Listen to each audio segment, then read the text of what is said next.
Hare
Hare Krishna and welcome back. Thank you Sivyaji and Madan Mohini Mataji, Nanda Gopal Prabhu and family for leading the Kirtan. Thank you so much. Om Namo Bhagavate Vasudevaya.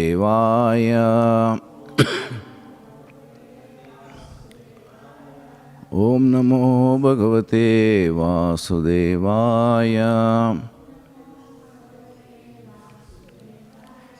Om Namo Bhagavate Vasudevaya. Narayanam Namaskritya Naram Chaiva Narottamam Devim Saraswatim Vyasam Tato Jayam Udhirayet Srinvatam Swakata Krishna Punya Sravana Kirtanaha Hridantasto hi abhadrani Vidunoti suhussatam Nashtaprayeshu abhadreshu Nityam Bhagavata Sevaya Bhagavati Uttamasloke Bhaktir Bhavati Naistiki. By regular attendance in classes on Bhagavatam and by rendering of service to the pure devotee, all that is troublesome to the heart is almost completely destroyed, and loving service unto the personality of Godhead, whose praise with transcendental songs is established as an irrevocable fact. Grandharaj Śrīmad Bhāgavatam ki jai, Srila Prabhupada ki jai. So we are in Canto 7, the Signs of God. Chapter 1, the Supreme Lord is equal to everyone. Text 44, okay.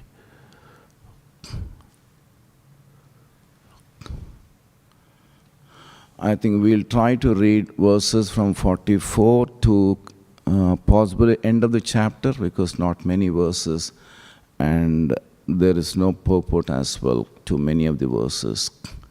44. Tatastau rakshasau jato Tatastau rakshasau jato Kesinyam Vishrava sutau Keshinyam Vishrava sutau Ravana Kumbhakarnascha Ravana Kumbhakarnascha Sarvaloka Patapanau Sarvaloka Patapanau Tatastau Rakshasau Jato Kesinyam Vishrava Ravana Kumbhakarnascha Sarvaloka Patapanam.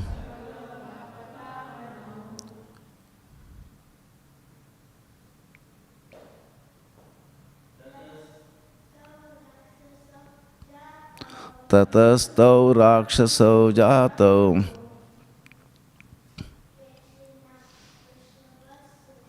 keshinyam vishravasutau Ravana kumbhakarnascha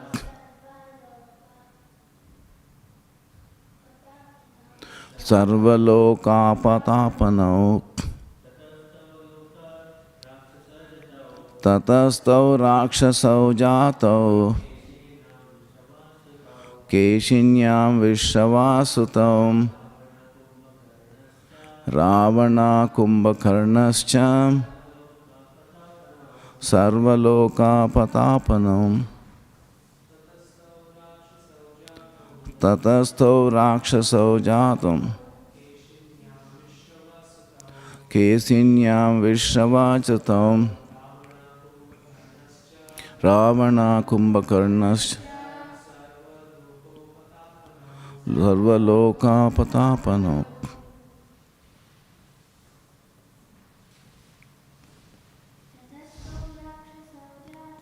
Tatastau rakshasau jato keshinyam vishravasutau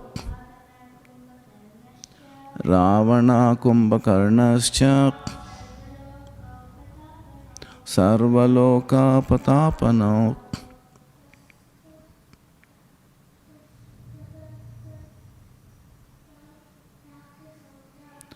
Tatastau rakshasau jato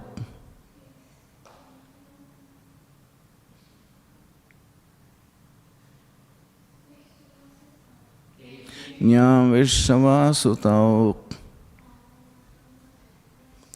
Ravana kumbhakarnascha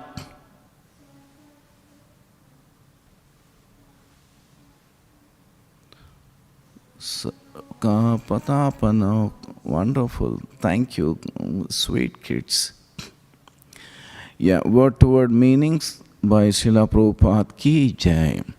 Tata, thereafter, Tau, the two doorkeepers, Jai and Vijay, Rakshaso, demons, Jato, born, Kesinya, in the womb of Kesini, Vishrava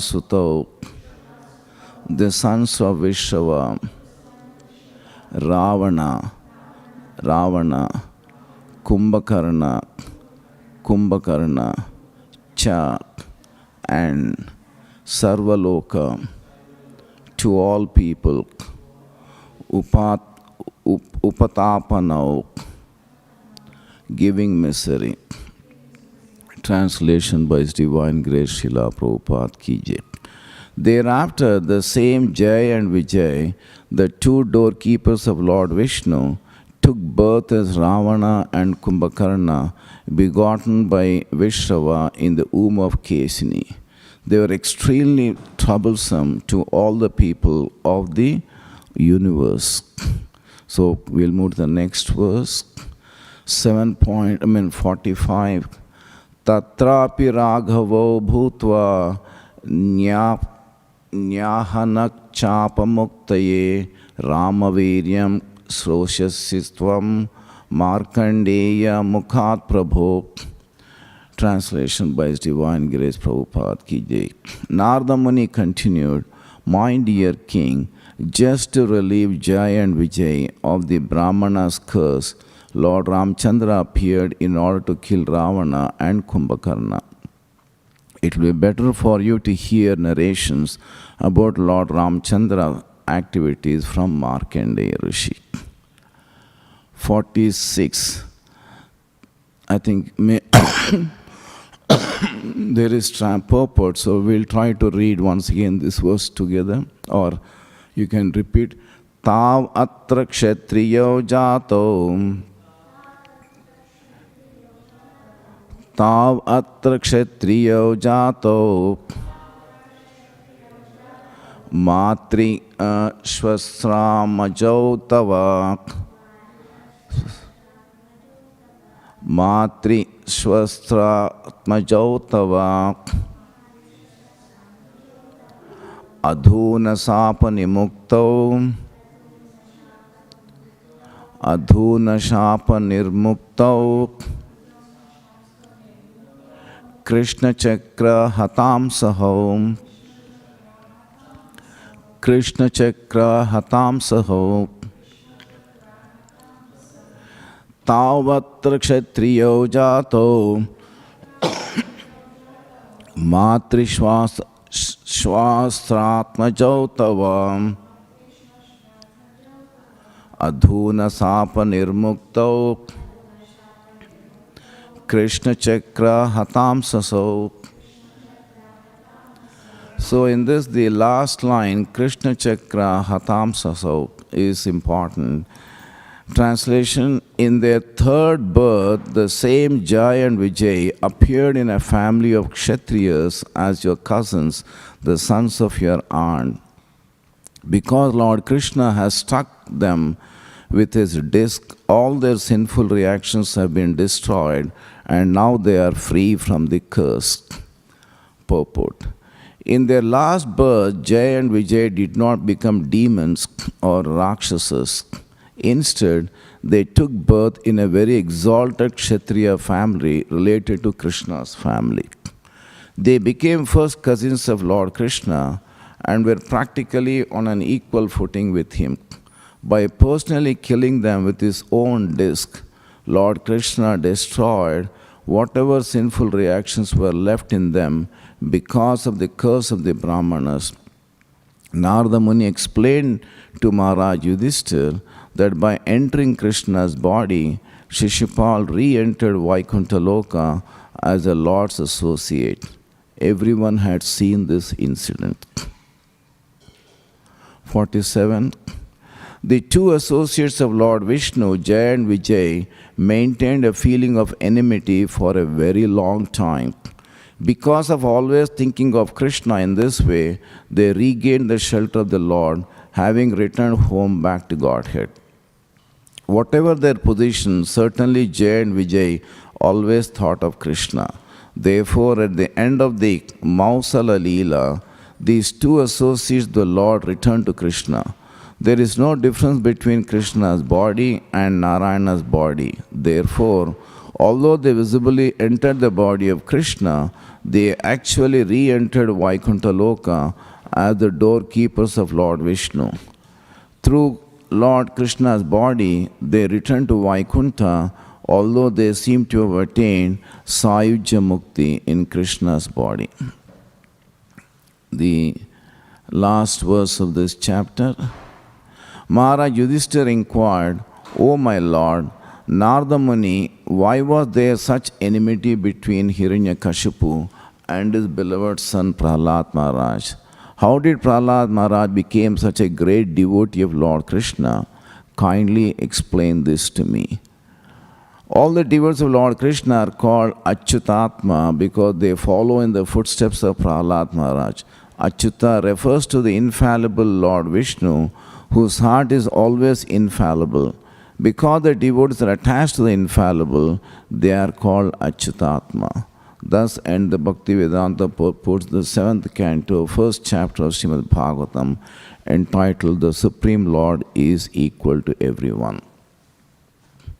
Om Jnana Timirandasya Jnananjana Salakaya Chakshur Unmilitam Ena Tasmai Sri Gurave Namaha Sri Chaitanya Manovistam Stapitam Yena Bhutale Swayam Rupa Kada Mahyam Dadati Swapadantikam Vandeham Sri Guru Sri Yuta Padakamalam Sri Gurun Vaishnavamscha Sri Rupam Sagrajatam Sahagana Ragunatanvitam Tam Sajivam Sadvaitam Savadutam Parijana Saitam Krishna Chaitanya Devam Sri Radha Krishna Padan Sahagana Lalita Sri Vishakhanvitamscha Mukam Karoti Vachalam Pangum Langayate Girim Yat Kripatamaham Vande Paramananda Madhavam. The Supreme Personality of Godhead has the form of Sachitananda Vigraha. I offer my respectful obeisances unto him, who turned the dumb into eloquent speakers and enabled the lame to cross mountains. Such is the mercy of the Lord. He Krishna Karuna Sindhu Dinabandho Jagatpate Gopesha Gopika Kanta Radha Kanta Namostute Tapta Kanchana Gaurangi Radhe Vrindavaneshwari Vrishabhanusute Devi Pranamami Hari Priye Vanchakalpatarobhischa Krupa Sindhubhya Eva Cha Patitanam Pavanebhyo Vaishnavebhyo Namo Namaha Sri Krishna Chaitanya Prabhu Nityananda Sri Advaita Gadadhar Shivasadi Gaura Bhaktarinda Hare Krishna Krishna Krishna Hare Hare Hare Rama Rama Rama Hare Hare.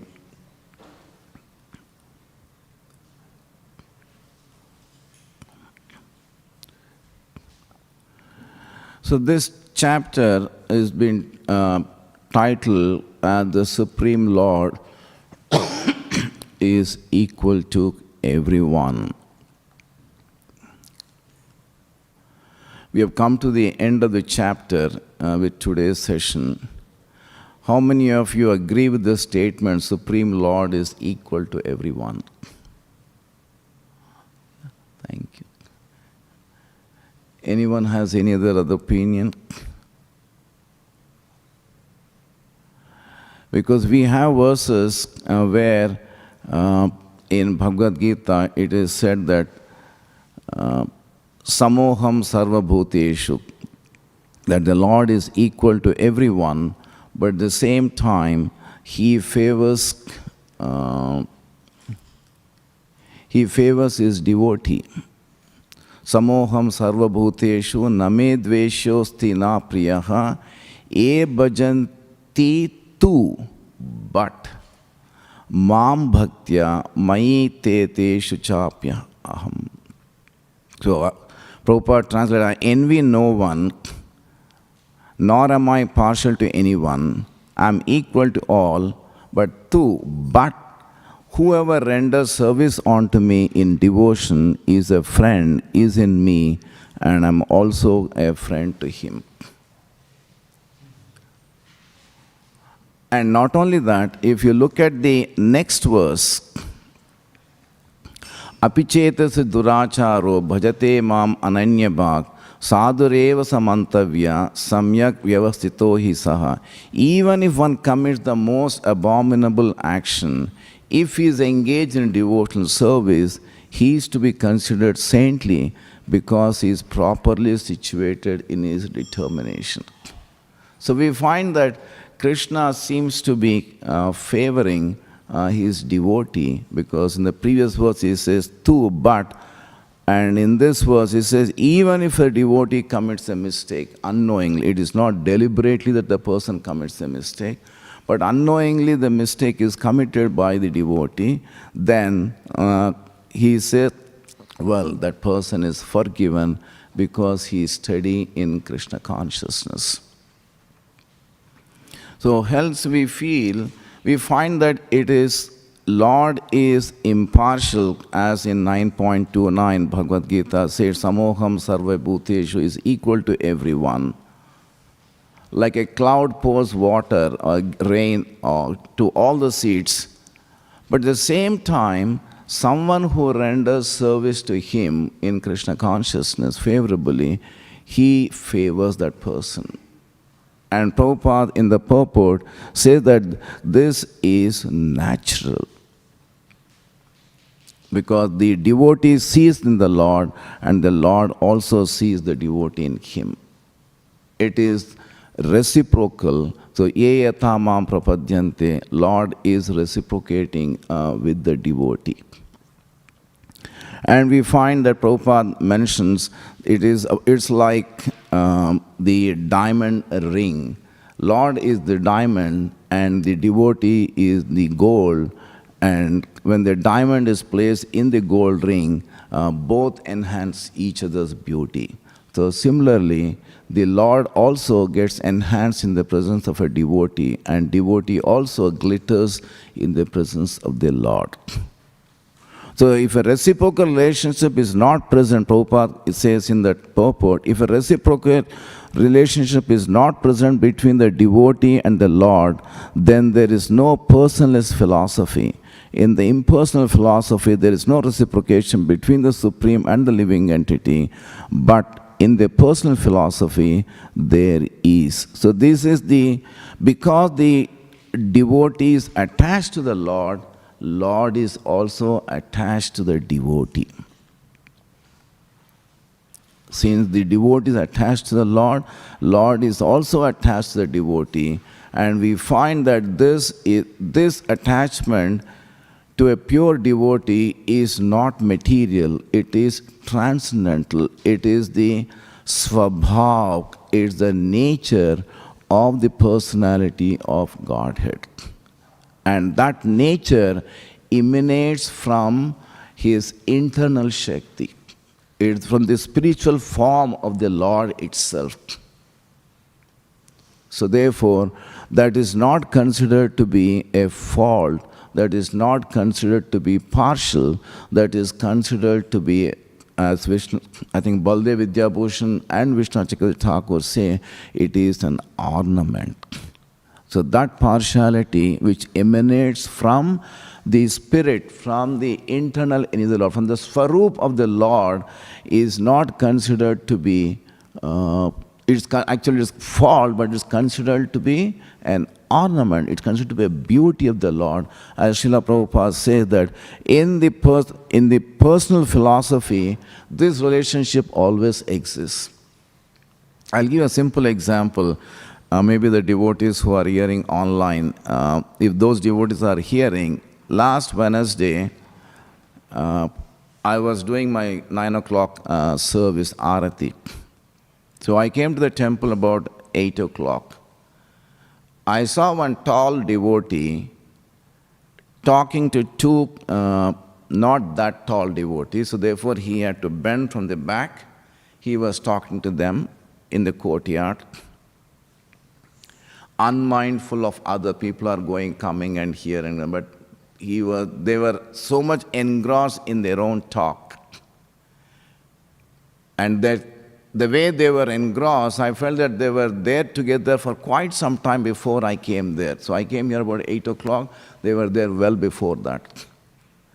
I finished my arati 9:30. I closed the doors of the temple at 9:45 and was about to leave at 10 o'clock. Still, those three devotees were engaged in talking. And I said to them, Prabhu for the last 2.5 hours, 2.5 घंटे से आप बात कर रहे हैं, क्या बात कर रहे हैं? And all the devotees, invariably they attend Mangal Arati. So you can see that the relationship, it's not that the devotees are not equal to everyone, but in they're so much attached to each other that they were unmindful of others, and they were deeply involved in their conversation. Standing in the courtyard, at least they were sitting, one can understand, but they were standing in the courtyard and then talking to each other for more than 2.5 hours. And once again, the next day morning, I came for the darshan service, and I saw once again the devotees. This time, of course, they were sitting. I said, Prabhu, are you continuing from the yesterday's evening? And Prabhu said, no, we are talking for the last, once again, 2 hours. So that's an attachment between two devotees, and therefore there's nothing wrong there. It is like Prabhupada said, it's an ornament when the Lord is attached, or the devotee is attached to the Lord, and the Lord is reciprocating with that attachment. But at the same time, when the Lord is involved in dealing with the demons, we find that there also the demons get benefited. Because the Lord is beyond the modes, the Lord is transcendental. Whenever he deals with the demons directly, the demons get benefited. They get promoted. They return back home to the spiritual world. And that's what we find in this pastime. Because we hear Shishupal in that Rajasuya Yajna, which Yudhishthira Maharaj was conducting, he was surprised to see the soul of Shishupal entering into the body of Lord Krishna, the Supreme Lord. Normally it is considered to be highly demoniac. If someone is trying to enter into the effulgence of the Supreme Lord, once His Holiness Bhanu Swami Maharaj said that itself is not a recommended liberation. And if someone is trying to enter into the body of the Lord itself, it is much more demoniac. And here we find that Shishupal has entered into the body of the Lord. And therefore Yudhishthira Maharaj was surprised, bewildered. He was a close cousin of Lord Krishna, and yet he was bewildered, and therefore he asked the question, how is it possible that Shishupal, who is demoniac, has entered into the body of Supreme Lord? And he asked this question to Narada Mahamuni. So here is a cue for us that a Vaishnava, whenever is in doubt, does not hesitate to seek clarification from a senior Vaishnava. That shows the humility of the person. Rather than thinking that, well, I know everything, I need not seek clarification. That is not the attitude of a Vaishnava. In his humble position, he tries to seek the clarification. And once he gets the clarification, he is only a conduit, it's a via media. He tries to pass on that message to the next generation. So now we should understand who is Shishupal. And therefore, Narada Mahamuni is giving the background of Shishupal. That they were, the same Jai and Vijay, the two doorkeepers of Lord Vishnu, took birth as Ravana and Kumbhakarna, begotten by Vishrava in the womb of Kesini. They were extremely troublesome to all the people of the universe. So therefore, Narada Mahamuni is giving the background. And this is once again a lesson for us. Do not judge a person from the externals. We need to understand their background. Why a person is behaving in a particular way. Although this is a challenge to managers like Anuruddha Prabhu.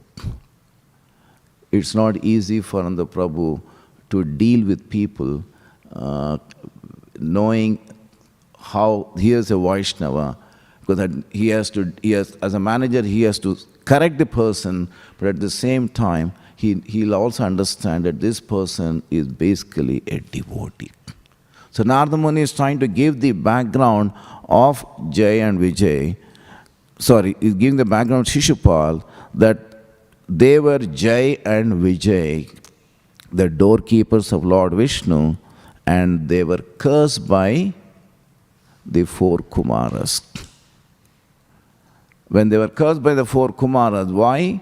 Because they felt that here are four small kids and they are trying to enter Vaikuntha. We have, I think, a board in our paraphernalia room. No kids are allowed to enter that room.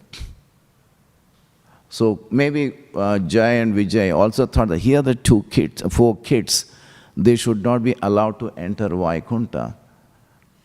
And looking at that discrimination, the four Kumaras said, well, you are trying to look at the dualities, and therefore they curse Jai and Vijay.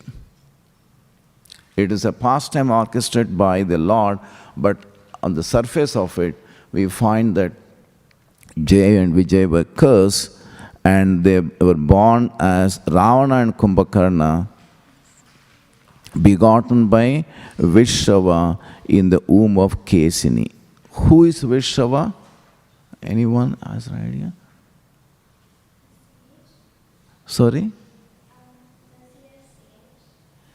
Okay, Vishnava is a saint. I think his father is Pulasta, if I'm not mistaken. Am I right? Okay. I'm thinking that his father was Pulasta, an exalted rishi, because Vishnava is the grandchild of Lord Brahma, and Pulasya is the child of Lord Brahma. And it is said that Lord Brahma spoke or gave Vishnu Puran to Pulasya, and Pulasya in turn passed on to Parasara Mahamuni, and therefore we find that people say that Parasara Mahamuni is the compiler of Vishnu Puran. I think that's how I remember. Maybe I stand corrected. So Vishnava in the womb of Kesini, they were extremely troublesome to all the people of the universe. And before that, who were they? In their first life, they were Hiranyaksha and Hiranyakashipu. Such powerful demons. And they were, in order to kill them, Lord had to appear.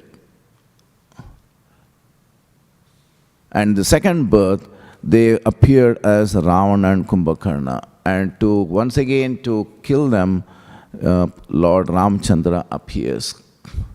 And the next life, Vijay and Vijay appear as Shishupal and Dantavakra. So this is the background which Narada Mahamuni is trying to give to Yudhishthira Maharaj. And if you look at our own background, in what way or to what extent are we different from Jai and Vijay? At the core, they are devotees of the Lord. Apparently, they misused their freedom and received the curse, and they fell into the material world. We were also in the spiritual world, and we have misused our free will, and we fell into this material world. And we are passing through so many lifetimes, transmigration. Dehinos minyata dehe kaumaram yadvaram jara tata dehantara praptir dhirastatra namuhyati. So at the core, everyone is a devotee. But due to some reason or the other, we fell into the material world and we are continuing our life. And hence it is said, do not look at the external. Look at the background, look at the core. And hence we have that famous saying, hate the sin, not the sinner. Yeah. Hate the disease, not the diseased. That's the lesson we try to learn from this pastime, Yudhishthira Maharaj. And look at the way Lord Krishna in the next verse, so in the first two lifetimes as Hiranyakashipu and Hiranyaksha, and then as Ravana and Kumbhakarna, they were Rakshasas. Rakshasas means they were all man-eaters. Now in the third life, Narada said, just to relieve Jai and Vijay of the Brahmanas, the Lord Ramchandra appeared. Okay, that's Ravana. Then the next one, 46. In their third birth, the same Jai and Vijay appeared in a family of Kshatriyas. So they appeared in a royal family as Kshatriyas. The sons of your own aunt. Because Lord Krishna has struck them with his disc, all their sinful reactions have been destroyed, and now they are free from the curse. So, if you look at Shishupal, when he appeared, when he took birth, what was his form? Anyone remembers?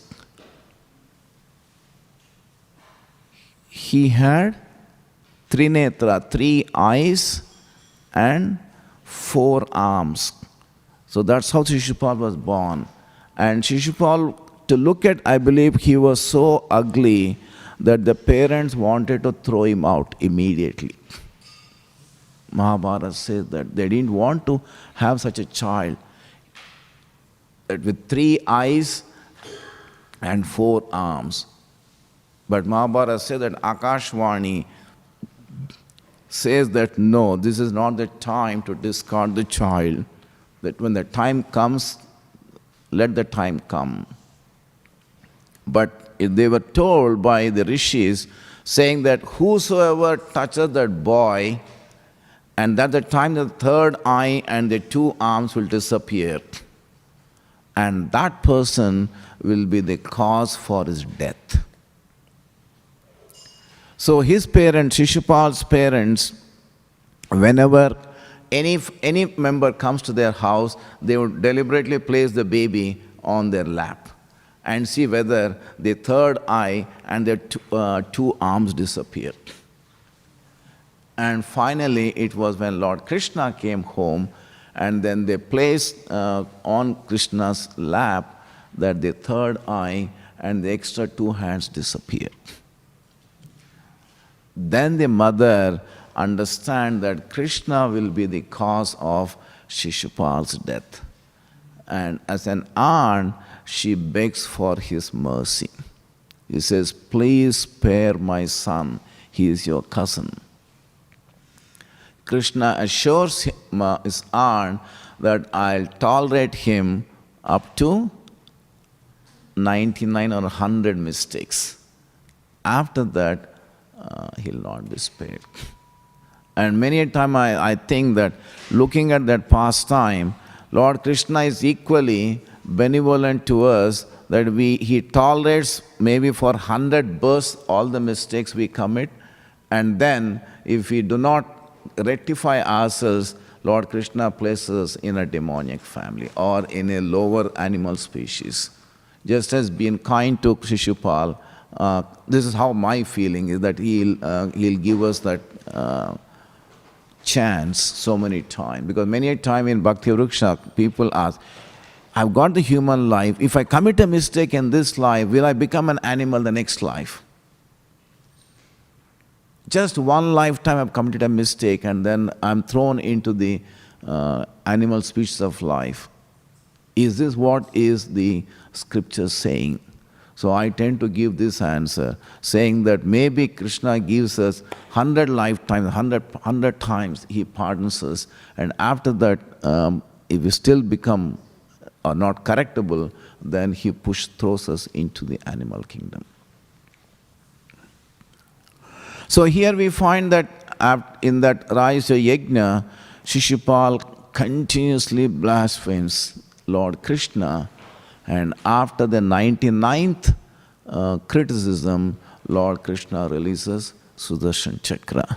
So therefore here we find Krishna Chakra Hatam Sau, that because Lord Krishna struck them with his disc, all their sinful reactions have been destroyed, and now they are free from the curse. So the Krishna so expertly releases the chakra that it is said that the head is beheaded, not a drop of blood drops in that yajna.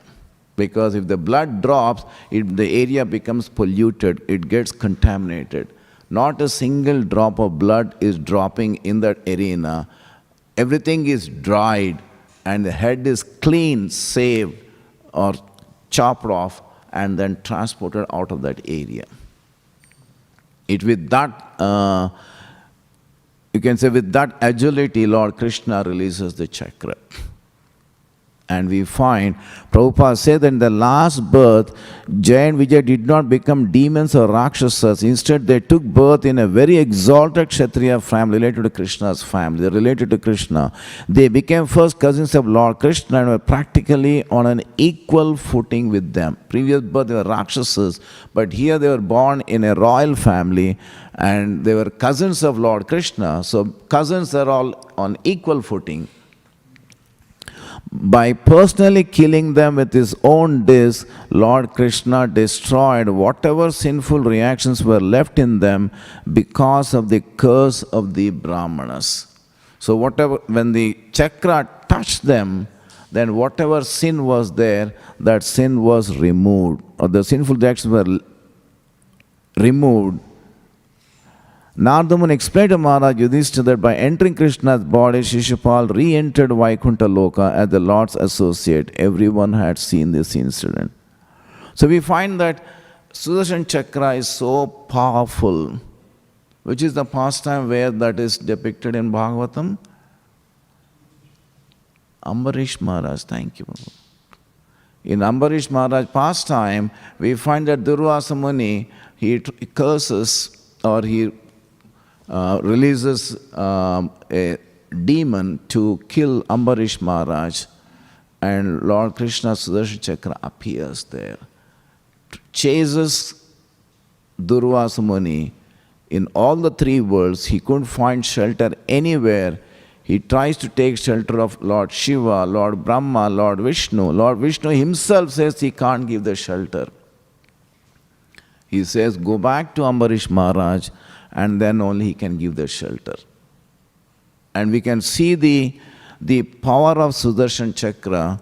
I'll try to read 3-4 verses from the 9th canto, 5th chapter, text number 3 to 6 or 7. Maharaj Ambarish said, O Sudarshan Chakra, you are fire, you are the most powerful sun, and you are the moon, the master of all luminaries. You are water, earth, and sky. You are the air. You are the 5 sense objects, and you are the senses also. That is the power of Sudarshan Chakra. Tvam Agnir Bhagavan Suryas, Tvam Somo Jyotisham Patihi, Tvam Apas Tvam Kshitir Vyamo, Vayur Matrendriyanicha. Then in the next verse, 4, Sudarshana Namastubhyam Sahasra Achyuta Priya Sarvastra Gatin Vipraya Swasti Bhuya Idaspate.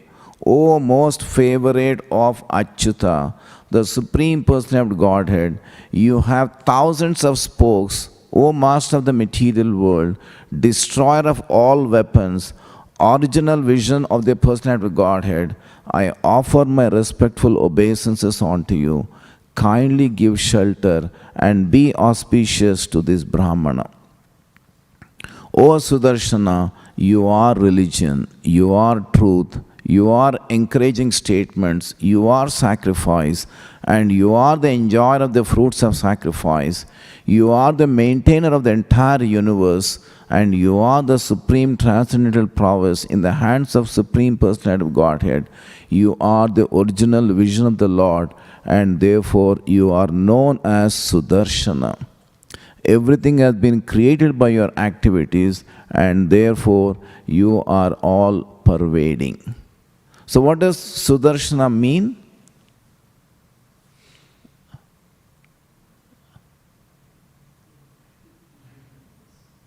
Sorry? Light. Because these are all the attributes given, described by king. Go by the Sanskrit meaning. Sudarshan. Su is auspicious, darshan is darshan itself. So it means that when we have Sudarshan of the deities every day morning, devotees come running to the temple. What is the consequence of that? Prabhupada says in one of the purports that by having darshan of the Lord in the temple, maybe we are not able to see the Lord properly, but the Lord is observing us. By the observance of the Lord on that individual devotee, the false ego disappears. There is a powerful statement made by Srila Prabhupada in the purports. By having darshan of the Lord, the false ego disappears, or the false ego evaporates. And what does it mean to a devotee? The person becomes liberated from I and me, or I and mine, the bodily concept, and therefore he transcends the Janma Mrityu Jara Vyadhi and returns back home, back to Godhead. What binds us to the material world is the false ego. And we find that similar pastime where Lord, in that the Brahmana children, they were, the moment the child was born, the child would disappear, and Arjuna gave a vow that if the child is not protected, he is going to commit Agni Pravesh. And that's the time when Krishna says, okay, let's go. Let's do the trans-universal travel. And he takes Arjuna on the chariot. And as they are reaching the end of the universe, it's pitch dark, complete dark, which bewilders the mind. Arjuna was shaken with the darkness. So if the mind is bewildered and illusion, then the intelligence is further subtler and it gets much more affected. Because mind is at least born of mode of goodness, but intelligence is mode of passion.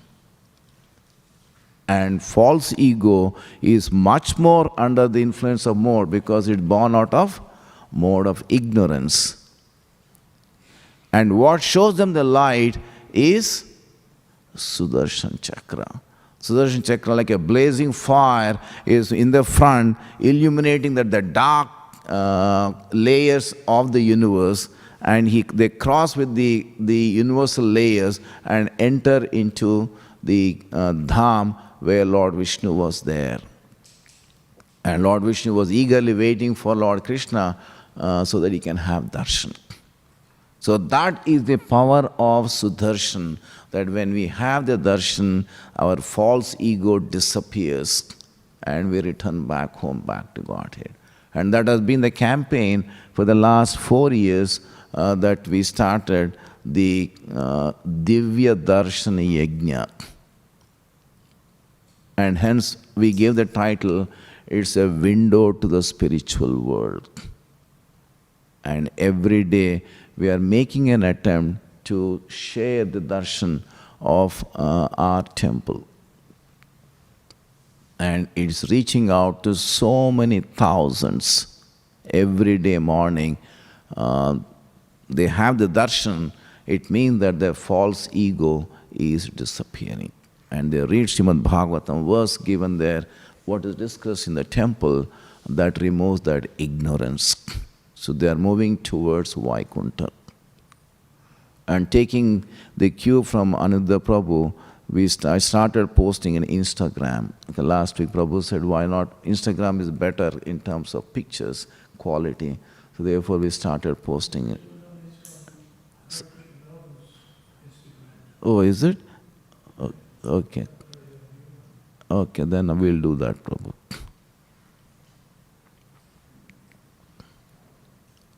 So that's the, in the last verse, 6, Namaha Sunabha Kila Dharma Setave, Hi Adharma Shilasura Dhuma Ketave, Trailokya Gopaya Vishuddha Varchase, Mano Jaya Jaya Adbhuta Karmane Grine. O Sudarshana, you have a very auspicious hub, and therefore you are the upholder of all religion. You are just like an inauspicious comet for the irreligious demons. Indeed, you are the maintainer of the 3 worlds. You are full of transcendental effulgence. You are as quick as the mind, and you are able to work wonders. I can simply utter the word Namaha, offering all obeisances unto you. So this is the power of Sudarshan Chakra. And hence, here Narada Muni says that because Lord Krishna has struck them with his disc, Sudarshan Chakra, all their sinful reactions have been destroyed. Because that's the power of Sudarshan Chakra. And now they are free from the curse. So Narada Muni explained to Maharaj Yudhishthira that by entering Krishna's body, Shishupal re-entered Vaikuntha Loka as the Lord's associate. Everyone had seen this incident. This is text 46. Commenting on this verse, Vishnu Chakravarti Thakur says that their sin was destroyed by Krishna's chakra. Their offense was external only. It's a lesson for us that their offense was external only. They took the forms of Shishupal Dantavakra, but they were not killed, implying the souls were not killed.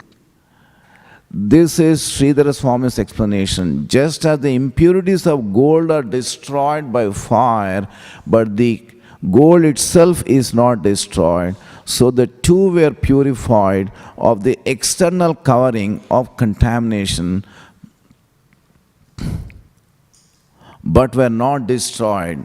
Jay and Vijay, in the form of two masses of effulgence, entered Krishna, as was seen by the public.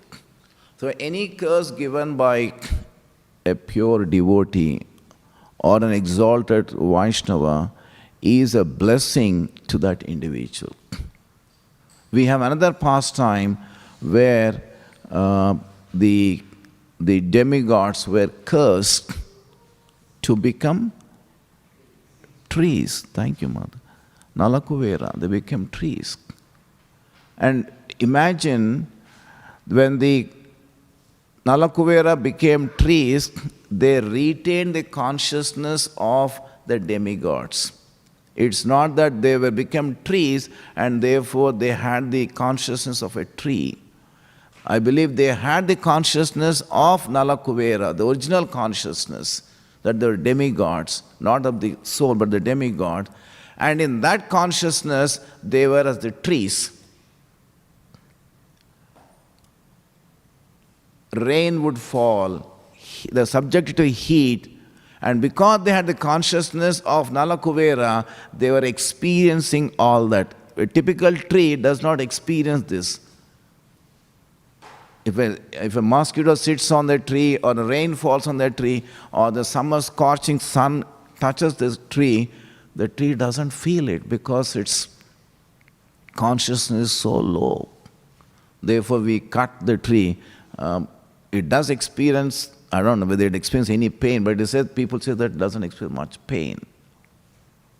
Although when you do the lawn mowing, it is said that the grass releases certain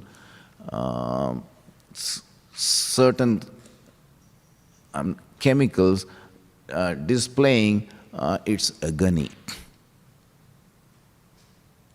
So here you can imagine Nalakuvera were experiencing all the external factors of the material world. For how many days? Not for 1 day, not for 2 days, not for 3 days. For thousands and thousands of years. And when they became humble, purified, that's the time when Krishna appears. And they return back. So the lesson we learn from this pastime is that never judge a person from the externals. Hate the sin, not the sinner. Hate the disease, not the disease. And we also should remember that we were like, maybe like Jay Vijay, or we were in the spiritual world, but we have misused our free will and we fell in this material world. Whatever lessons we have learned, we learned through parampara, mercy of Srila Prabhupada and his disciples. To the extent that we become purified, we share that compassion with others so that we all can move together to the spiritual world. Yeah, I'll stop at this stage. Any question, any comment?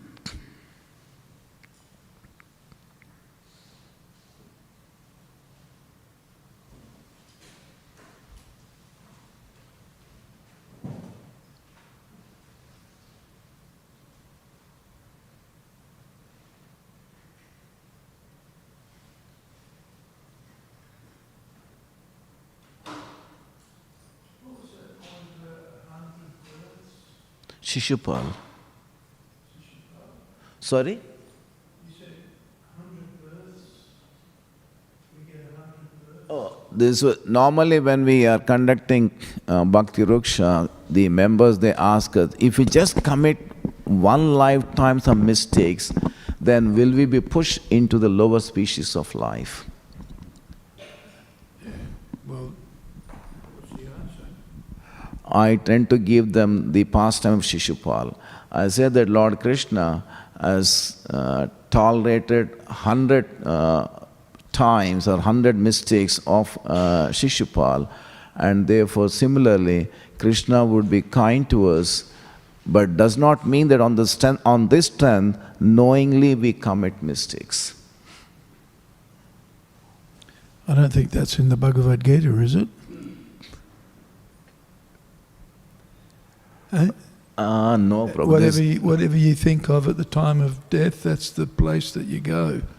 Yeah. That's our philosophy, isn't it? That is true. I'm not sure whether telling people you've got 100 births, you can make 100, that means you're telling them it's okay, you can do what you like for 100 births, and Krishna will not. No, we caution them that it's not on the strength of that we try to do the mistakes, but we have a pastime here, and therefore you can feel comfortable that yes, if you are by chance you're doing some mistakes unknowingly, the Lord is there to protect us. It's not that, okay, in one lifetime you have done something, immediately you have spent millions of lifetimes or millions of years to come to this human form of life, and in one lifetime I did a mistake, and then I'm going back into the lower species of life. Well, I think that's our philosophy, isn't it? Sorry? That's what we read in the Bhagavad Gita. Can't sugarcoat it. Surely. Shishupal is a unique personality, not to be imitated. We should be honest with people. We should present the Bhagavad Gita, surely. No, we do present Prabhu. It is when a person coming for the first time is coming to the Bhakti Vriksha, and then you are taking the class, this person says that, I do one mistake in this lifetime, will I be thrown into the lower species of life? Yeah, but generally, it's not one mistake. It's a sequence of events that puts you into the animal species.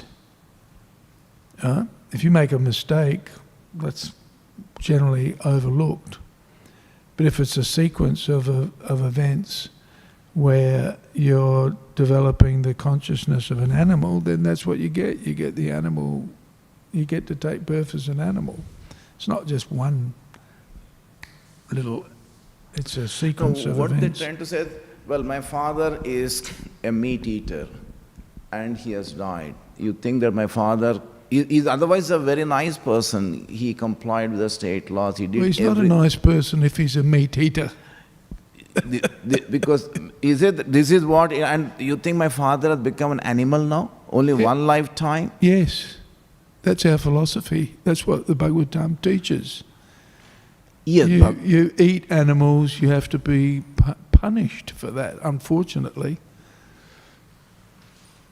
Not that, oh no, it's okay. Just a little mistake.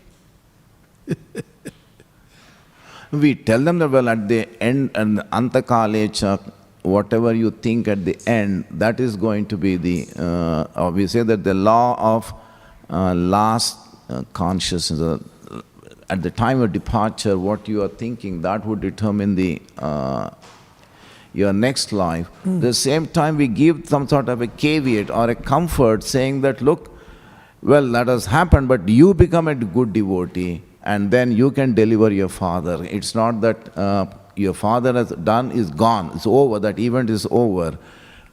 And you become a nice devotee. There's an Narasimha's pastime where you can not only yourself, but you can benefit your previous 20 generations and also the next 20 generations. Yeah, well, that's true, but we can't sugarcoat the fact that impious behaviour gives a particular type of result, right? We've got to be fair about that. That's why Krishnas are equal to everybody, and that's what we're studying at the moment. And you know, what is it? As you sow, so you shall reap.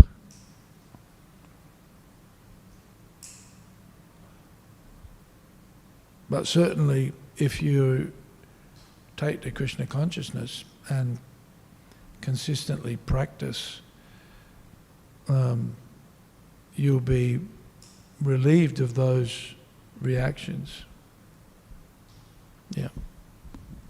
But, oh no, it's okay, make a little mistake. And actually, making a little mistake is generally overlooked, especially for the devotees. But if it's a sequence of events, that's what makes your karma, isn't it? Yeah. Hey, what?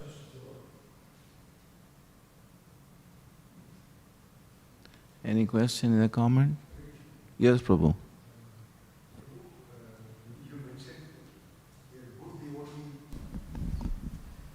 Hare Krishna, Prabhu.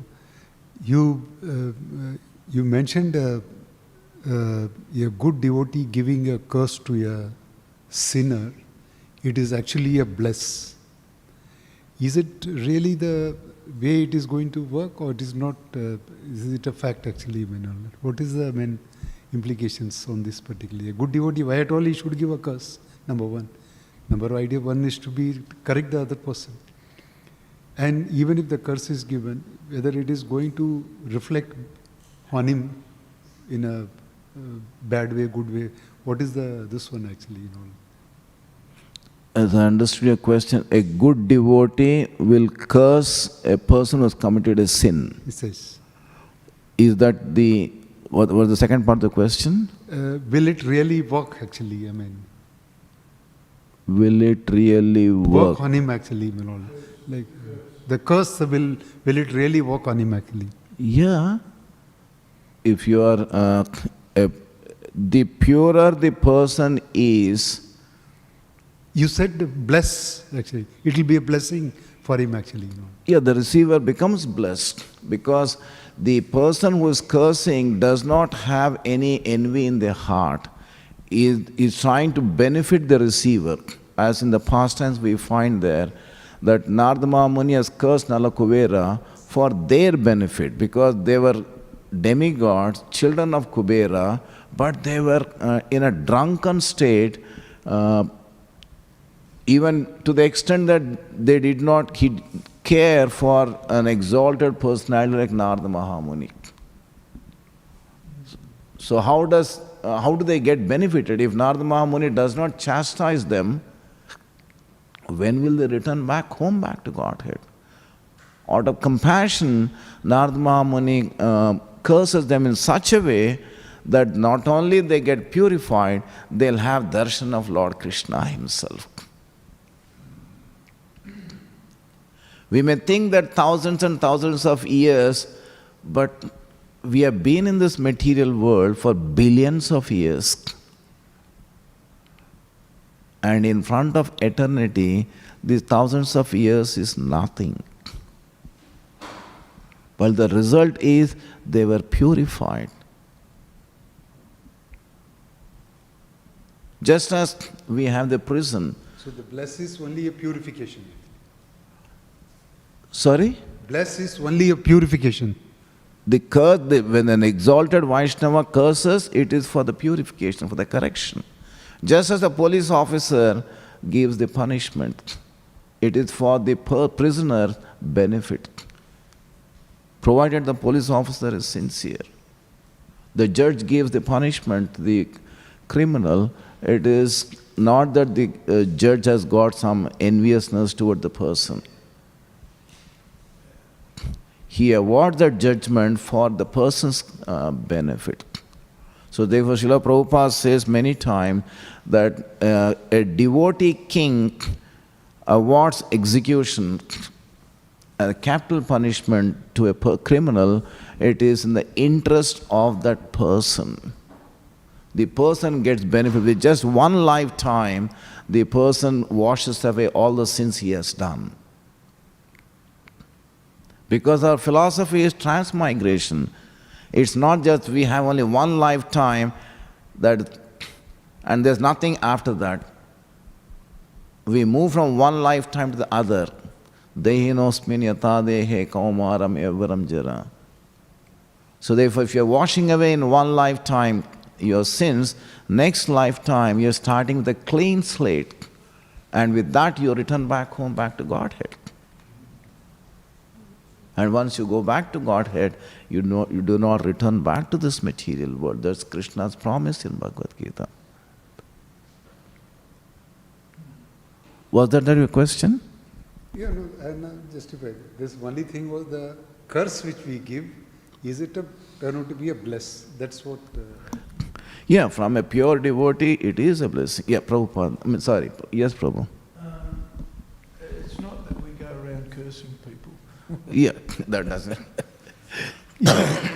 These curses are quite unique, and they're coming from very exalted persons. So we see Jai and Vijay cursed by the Sanat Kumar. 4 Kumaras. Yeah. Chatush Kumar is unique. The cursing of By Narada is unique. Narada Muni to Nalakura. Manigriva and Nalakuvera is unique. Yeah. And in each case, the outcome was beneficial for everybody. Yeah.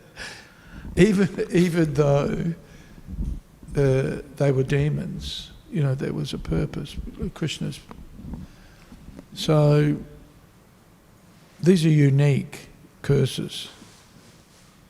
It's not that we should be going around cursing people. Hey, this is going to hurt me more than it hurts you. Yeah. Not only beneficial to them, but it's also beneficial to us for listening to that pastime. Yeah. Phalasruti. That's right. So, something to be meditated on, but perhaps not imitated. Yeah. Just in case you're throwing out a few beneficial curses for the for the benefit of everybody. That's one of the qualities of a soul. Baldev Vidyabhushan says in Bhagavad Gita that the more the person becomes purer, he reflects the quality of the soul, and what the soul's quality, one of the qualities is truthfulness. So therefore, when the person utters something, that becomes true. And also represents the will of Krishna. Yeah.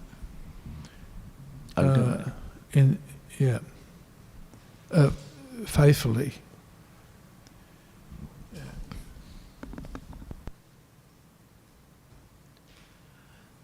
Any other question, comment? Yes, Prabhu.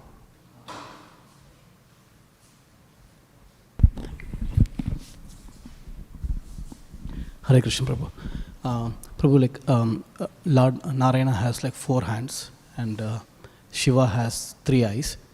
But however, if you see Shishupal, he was born with 3 eyes and 4 hands. So, just is there any reason behind his birth? With three eyes and 4 hands, or is it only just to give an indication to his mother that whoever picks him? So, the third eye or the two extra hands will get removed. Is there any reason behind that, or any indication? Is it only the indication to his mother?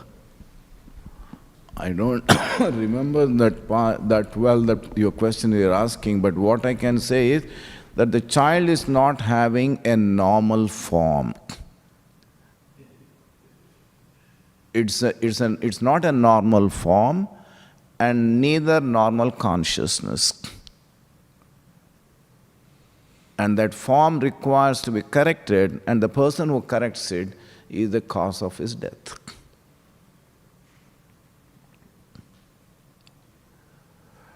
We have met other even Astavakra, the Vedic literature says that he was cursed and therefore received 8 vakras, 8 bends. And the people looking at him, they laughed. But he counter laughs at them, saying that you are so ignorant that you are looking at my external form, not my internal consciousness. The lesson we learn from this is, do not judge a person from the externals, based on externals. Unknowingly, you may be rubbing an exalted personality. And that could hamper your own spiritual progress.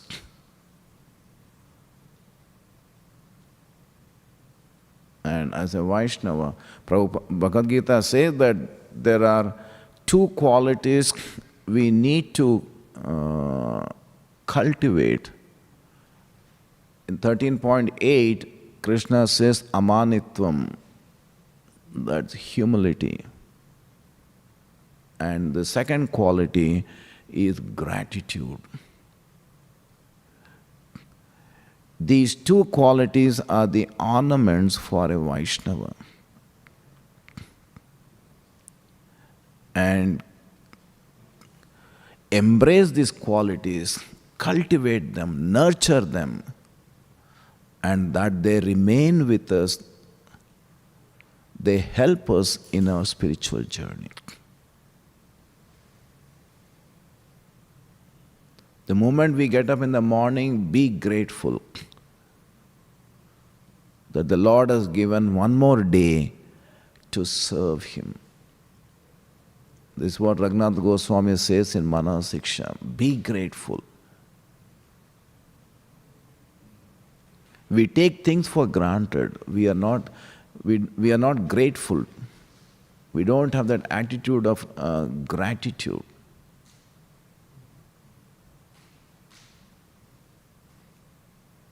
The person who brought us to Krishna consciousness, how much grateful we should be to that person,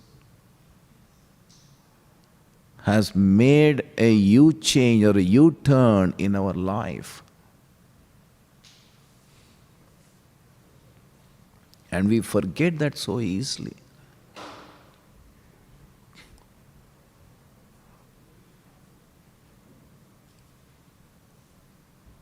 And humility. Humility is an ornament, because without humility, we won't be able to serve Vaishnavas. And without serving Vaishnavas, how do we get the blessings? Without getting the blessings, how can we undertake spiritual journey?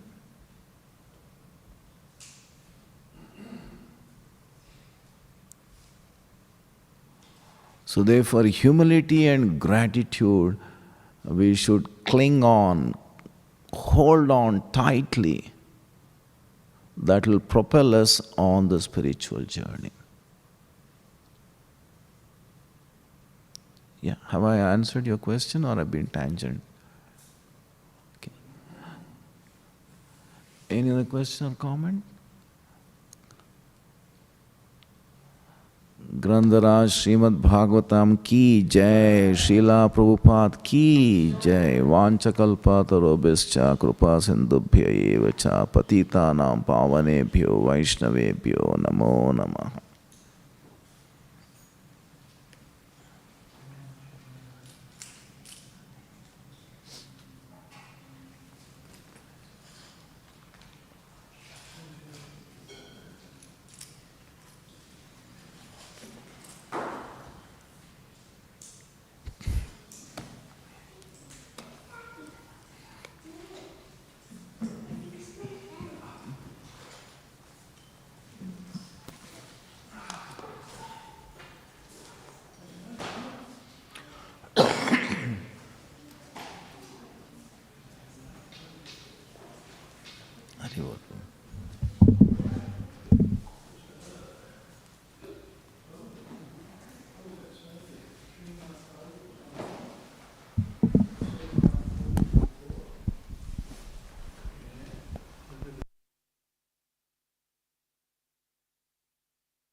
Purusham